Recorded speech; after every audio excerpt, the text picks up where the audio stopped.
Olá, turma da primeira série, tudo bem com vocês? Aqui é a professora Cristiane falando e hoje nós teremos aula de História, tá? E o que nós vamos fazer hoje? Nós vamos fazer um aprofundamento, uma revisão dos temas que foram dados ao longo do primeiro semestre, né? Então hoje nós vamos trabalhar especificamente com o capítulo 3 e capítulo 4, tá? Da apostila de História.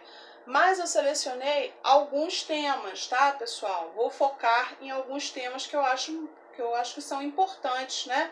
E que vão preparar vocês para uma futura prova de Enem ou de vestibular. Então vamos lá, pessoal. Primeiro tema, tá? Movimentos nativistas, né? Vamos entender. Vou fazer aqui uma introdução para vocês poderem compreender e fixar bem a matéria, tá? Movimentos nativistas é a mesma coisa de rebeliões coloniais, tá? Era um conflito entre colonos e colonizadores. Como assim? Vou explicar. Durante o período colonial, houve várias rebeliões envolvendo parte da população e representantes da metrópole. As primeiras delas tiveram como objetivo modificar aspectos da política na colônia, no tempo do Brasil colônia, tá? Foi o caso, por exemplo, da Guerra dos Mascates, em 1710, já no final do século XVIII e início do século XIX. Qual era o objetivo? Tinha como objetivo romper com a dominação por parte da metrópole, né, e estabelecer a independência política do Brasil. Eram, portanto, expressões do esgotamento do sistema colonial. Na verdade, as colônias se sentiam exploradas e abandonadas, né? Por isso, a questão das revoltas nativistas, tá? Primeira delas, pessoal, eu destaquei aqui a Guerra dos Emboabas, a Revolta de Vila Rica e Inconfidência Mineira, tá? Vamos lá. Guerra dos Emboabas foi um conflito armado ocorrido na região das Minas Gerais entre os anos de 1707 e 1709, envolvendo os bandeirantes paulistas e os emboabas portugueses. Qual era o objetivo da Guerra dos Emboabas? Foi a disputa pelo direito da exploração das minas de ouro recém-descobertas na região das Minas Gerais. Nós já estudamos sobre isso, né? Sobre a questão de Minas, né? E várias minas de ouro na região de Minas Gerais. Mas o que eram os emboabas? Vamos recapitular? Eram portugueses e imigrantes de outras regiões do Brasil. Fim da guerra. Os paulistas foram derrotados e expulsos da região das Minas Gerais, né? E o que eles fizeram? Foram procurar ouro nas regiões de Goiás e Mato Grosso, tendo encontrado metais preciosos nessas regiões, né? Os emboabas venceram a guerra. Ok. Isso aqui foi uma disputa, né? Por riqueza, ok? Mas não queriam a intervenção da coroa portuguesa nessas terras, né? Por conta do ouro. Por quê? Porque a colônia portuguesa pedia, né, comandava ali com mãos de ferro para retirar todo o ouro do Brasil, tá? Então, todo o ouro do Brasil foi retirado pela coroa portuguesa, tá? Então, o Brasil era uma colônia de exploração, ok? Revolta de Vila Rica. Foi uma revolta que ocorreu no Brasil colônia em 28 de junho de 1720, na região de Vila Rica, atual Ouro Preto, estado de Minas Gerais. Foi uma revolta contra a coroa portuguesa, devido ao quê? Aos altos impostos que a colônia pagava à coroa portuguesa. O líder da revolta, Felipe dos Santos, morreu enforcado. Mas por que esse requinte de crueldade, professora? Por que não prendeu? Porque a coroa fazia cada rebelde, cada líder de cada movimento. Exemplo, ó, ele morreu enforcado. Quem seguir o exemplo dele vai morrer da mesma forma, tá? Então a coroa portuguesa fazia isso. Temos também a questão da Inconfidência Mineira, 1789, local, estado de Minas Gerais. Os trabalhadores da mineração viviam em estado de extrema pobreza, miséria mesmo, tá, pessoal? O declínio da exploração do ouro agravou a situação. O ouro estava acabando. A coroa portuguesa não queria nem saber. Estava insensível ao problema. Mantinha a mesma carga pesada de impostos. a tensão aumentou. Houve ordem para serem cobrados impostos atrasados, no caso a derrama. Então prestem atenção, isso é para a vida, tá? Conceito de derrama, cobrança de impostos atrasados, tá? E o quinto? O quinto era a cobrança de 20% sobre a quantidade de ouro extraída anualmente. Quando o quinto não era pago, então aplicava-se o quê? A derrama. Então estejam atentos a esses dois conceitos, tá? Derrama e quinto, ok? Objetivos da Inconfidência Mineira: proclamar o republicanismo na província.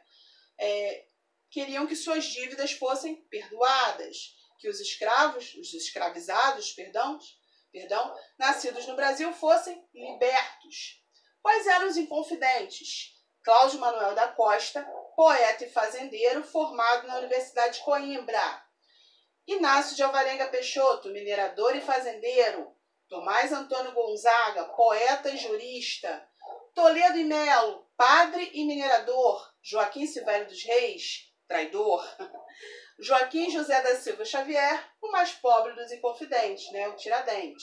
Bom, por que eu fiz questão de falar a posição, a profissão e a posição social de cada um aqui?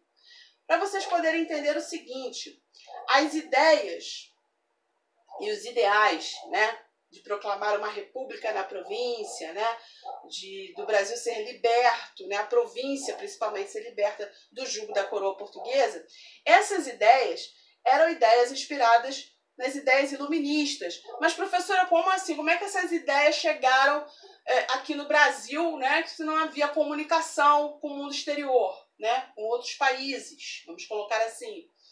Porque os filhos dos fazendeiros iam estudar no exterior. A exemplo do Cláudio Manuel da Costa, ele era poeta e fazendeiro, formado pela Universidade de Coimbra, em Portugal.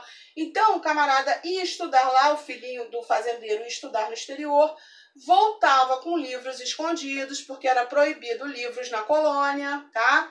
Voltava com o material todo impresso escondido na bagagem, e aí eles começaram a fazer reuniões, né? E a trabalhar essas questões, divulgando essas ideias, tá?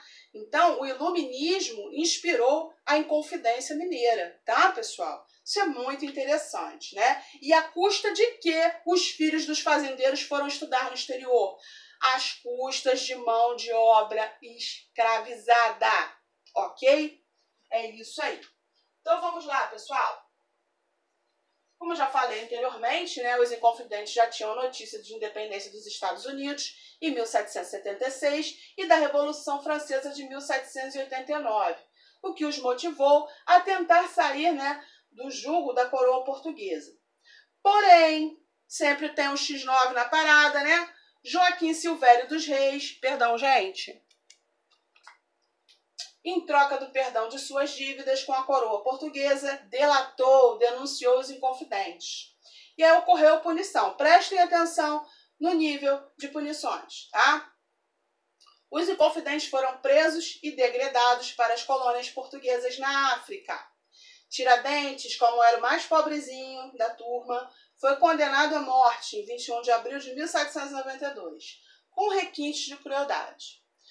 Condenação de Tiradentes. O corpo foi esquartejado, a cabeça foi exposta em Vila Rica, atual Ouro Preto, e após a proclamação da República, prestem atenção que isso aqui é um fato muito importante, tá? Após a proclamação da República, Tiradentes foi elevado à condição de um dos maiores heróis, né, mártires da independência do Brasil. Sua imagem foi usada como um dos símbolos da República no país. Por quê, pessoal? Por que a imagem de Tiradentes ficou esquecida durante toda a questão do Brasil colônia, do Império, Pedro I, Pedro II, e só foi resgatada no período republicano? Porque naquela temporalidade a maioria das pessoas eram analfabetas. Só quem estudava, quem tinha acesso à educação, era a elite, né? Os filhos das pessoas que possuíam bens, os fazendeiros, os grandes latifundiários. Esses conseguiam estudar. Então a imagem, ela tinha um apelo muito forte, tá? Então o que acontece? Quando a imagem de Tiradentes foi usada, né, mostrando que a salvação do Brasil seria a República, né? Porque a questão do império já estava obsoleta, o Brasil precisava mudar de sistema de governo. Então, a imagem dele foi usada como um símbolo. E notem que é importante ressaltar o seguinte, que Tiradentes foi preso antes de ser morto. E na cadeia, eles raspavam o cabelo dos presos. Por quê? Para evitar a proliferação de piolhos, né? E a barba também. E aí nós podemos observar que até hoje a imagem de Tiradentes é o quê? Um homem de cabelo longo, de barba longa, né? Com uma túnica branca. Então, além de resgatar essa imagem, era uma imagem messiânica, lembrando que Jesus Cristo, né? Então, eles queriam resgatar essa imagem, colocando Tiradentes como grande herói, como grande símbolo da República, né? E que a monarquia não era legal e que era necessário implantar a República, tá? Então, o uso de imagens era uma coisa recorrente dentro dessa temporalidade, ok? E aí, pouco tempo atrás, em 1965, foi considerado, por lei, né, Tiradentes, patrono cívico da nação brasileira. Os inconfidentes criaram até uma bandeira com a seguinte inscrição: Libertas quae sera também. Traduzindo, liberdade ainda que tardia, né? Ou seja, uma frase totalmente iluminista, né, pessoal? Bom, fechando aqui a questão do capítulo 3, né? Eu enfatizei ali 3 revoltas nativistas, expliquei todas as questões, os porquês. Agora nós vamos abordar o capítulo 4. Qual o tema? Brasil recebe a família real portuguesa, tá? Vamos para outro assunto. A fuga da família real portuguesa para o Brasil. 1801. Europa, vamos lá. O exército de Napoleão, imperador da França, dominava diversos países europeus. Ok. Napoleão decidiu fazer o quê? Um bloqueio econômico. Para o quê? Prejudicar a Inglaterra. Por quê? Porque a Inglaterra tinha relações comerciais com vários países da Europa. E isso atrapalhava os planos de Napoleão. Ok. Portugal era governado pelo príncipe regente Dom João, que não respeitou o bloqueio continental, porque os grandes comerciantes portugueses tinham fortes relações comerciais com os ingleses. Napoleão determinou o quê? A invasão de Portugal, obrigando a corte portuguesa a fugir para o Brasil. Isso foi, assim, uma decisão rápida, né? Ou ficava ou morria. Napoleão decidiu fazer um bloqueio econômico chamado bloqueio continental. Vamos primeiramente entender do que se tratava esse documento. Só recapitulando, né, pessoal? Já estudamos. O documento estabelecia que todos os portos da Europa deveriam fechar suas portas para as embarcações inglesas. Desse modo, a França expandiria o seu mercado consumidor ao mesmo tempo em que enfraqueceria as finanças de sua mais poderosa rival, a Inglaterra. Resumo do bloqueio continental. Impediu o comércio de países europeus com a Inglaterra. Napoleão pretendia enfraquecer a economia inglesa. Portugal fazia comércio com a Inglaterra e dependia dos produtos industrializados britânicos. Militarmente, os portugueses não teriam como resistir a um ataque das tropas de Napoleão Bonaparte ao seu território. Assim sendo, Portugal aliou-se aos ingleses, né? E o Reino de Portugal fez um acordo com a Inglaterra, no qual ficou decidido a transferência da corte portuguesa para o Brasil. Os ingleses se comprometeram a defender Portugal da França. E aí, pessoal, em 1807, diversas embarcações saíram de Portugal, levando a nobreza e a família real para o Brasil, sendo escoltados, logicamente, pela poderosa marinha inglesa. 1808, em 22 de janeiro, Dom João e a corte portuguesa chegaram à Bahia, escoltados por uma esquadra inglesa, sempre protegidos, né, pessoal? 6 dias após desembarcar, para retribuir a proteção que Portugal recebeu da esquadra inglesa, Dom João decretou que a abertura dos portos brasileiros às nações amigas. Até então, o Brasil só podia comercializar com quem? Com Portugal, colônia. Os comerciantes do Brasil passaram a poder negociar com os comerciantes de outras nações. Os ingleses ganharam o mercado consumidor brasileiro para vender os seus produtos industrializados. Os ingleses ganharam também outros benefícios. Vamos analisar. Um mês depois de chegar ao Brasil, Dom João mudou-se para o Rio de Janeiro, onde implantou a estrutura administrativa da monarquia portuguesa. 1810. Para privilegiar mais ainda os ingleses, Dom João assinou o Tratado de Comércio e Navegação, que fixava em 15% a tarifa alfandegária sobre os produtos ingleses vendidos no Brasil. Os artigos portugueses pagavam taxa de 16% e os produtos de outros países pagavam uma taxa de 24%. Então podemos analisar, que a Inglaterra recebeu muitas vantagens por defender Portugal, Agora vamos falar sobre os atos importantes que Dom João VI realizou nos 13 anos em que permaneceu no Brasil. Ele queria o quê? Ter um mínimo de conforto aqui na colônia, Então ele fez o quê? Ele criou o Banco do Brasil, o Jardim Botânico, os órgãos de justiça, repartições públicas, a Academia Militar e da Marinha, a Biblioteca Real, entre outros, E aí, em 1815, o Brasil deixa de ser colônia e é elevado à categoria de Reino Unido, a Portugal e Algarves. Em 1816, a missão artística francesa chega ao Brasil. Os intelectuais europeus contratados por Dom João para trabalharem no Brasil vieram o pintor Jean-Baptiste Herbaut, o escultor Auguste Tunay, entre outros. Porém, pessoal, Dom João não estava nem um pouquinho preocupado com o desenvolvimento cultural da colônia, com o povo, Ele estava preocupado em formar, uma pequena corte para o seu conforto e o conforto da sua família, dos nobres que o acompanharam na viagem. É importante ressaltar que Dom João não teve a intenção de beneficiar a maioria pobre da população. Seu desejo era satisfazer a elite colonial e os membros da corte que com ele chegaram aqui no Brasil, Em 20 de março de 1816, com a morte da rainha Dona Maria I, sua mãe, o príncipe regente Dom João é coroado rei, passando a chamar-se Dom João VI. Então, quando ele chegou aqui, ele viu um lugar assim que não era civilizado aos olhos dele.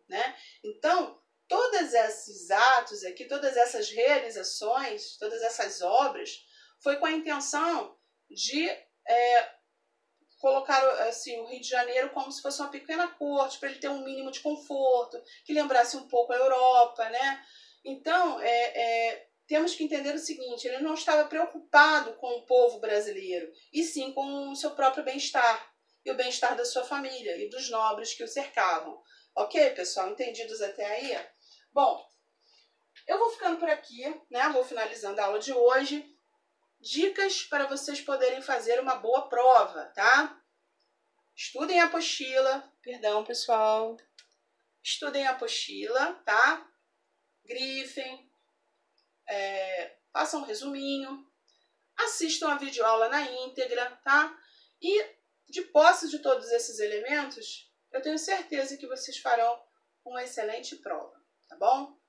Fiquem com Deus, tudo de bom, se protejam e até a próxima aula.